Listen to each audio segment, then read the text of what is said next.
जीअं त सिंध असांजे लाइ रेड ज़ोन आहे, पोइ असांजे ज़हन ऐं ज़मीर लाइ ज़रूरी आहे त सिंध दुश्मन सोच, सिंध दुश्मन ज़हन ऐं सिंध दुश्मन भाषणबाज़ीअ जी असां रस्ता रोक कयूं।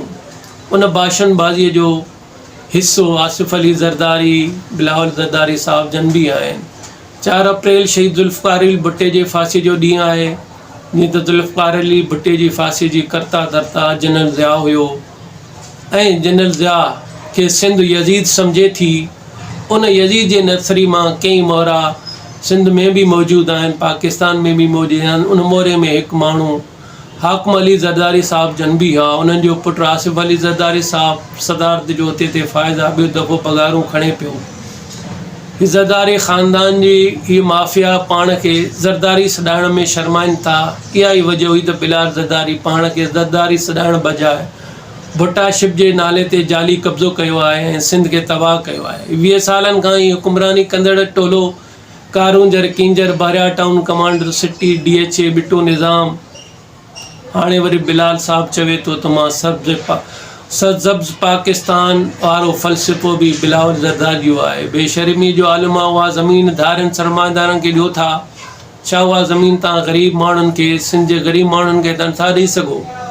जंहिंजो इख़लाक़ी क़ानूनी फितरी हक़ आहे, उन्हनि ग़रीबनि खां हक़ खिसियो था। उहो ईंदड़ नस्लनि जो बि हक़ आहे। इहो एॾो ऐं पाप आहे।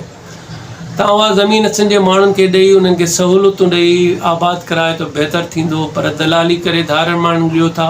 अव्हांजी दलाली जी दुकानदारी एव ज़मीन पघारूं खणो था। हाणे बिलावल ज़रदारी साहब, शहबाज शरीफ़ साहब अव्हांखे 9 अरबनि जी ख़र्ची ॾिनी आहे भाषणनि लाइ त वञो वञी तक़रीरूं करियो ऐं जोशीला भाषण ॾियो, पर सिंध ज़रदारी ख़ानदान जी दलाली वारे चहिरे खे, किरदार खे ॾिसी सुञाणे परखे वरितो आहे।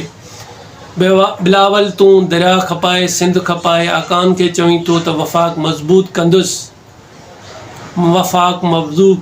तव्हां दरिया ते किनाल सभु रद्द कयो, सिंध जूं ज़मीनूं सिंध जे ग़रीब माण्हुनि खे ॾियो। सिंध जे टैक्स ते पलिजंदड़ इदारनि जे नौकरनि खे सिर्फ़ु पघारूं ॾियो ऐं सिंध जी ज़मीनूं ऐं दरिया जा तोहफ़ा ॾियणु बंदि कंदो, सूबनि खे मुआशी हक़ ॾींदो त शायदि वफ़ाक़ मज़बूत थी सघे थो। बाक़ी रहियो सवाल तव्हां सियासी मुनाफ़िकी ऐं लॿाड़नि भाषणबाज़ी जे ज़रिए सिंध खे दॿायो, हिसायो या तड़पायो पिया त इहा चालबाज़ी मुनाफ़िकी हरगिज़ न हणंदी। तव्हांजी मुनाफ़िकी जो दौरु ख़तमु थी वियो आहे। तव्हांजी मुनाफ़िकी खे सिंध सुञाणे वरितो आहे।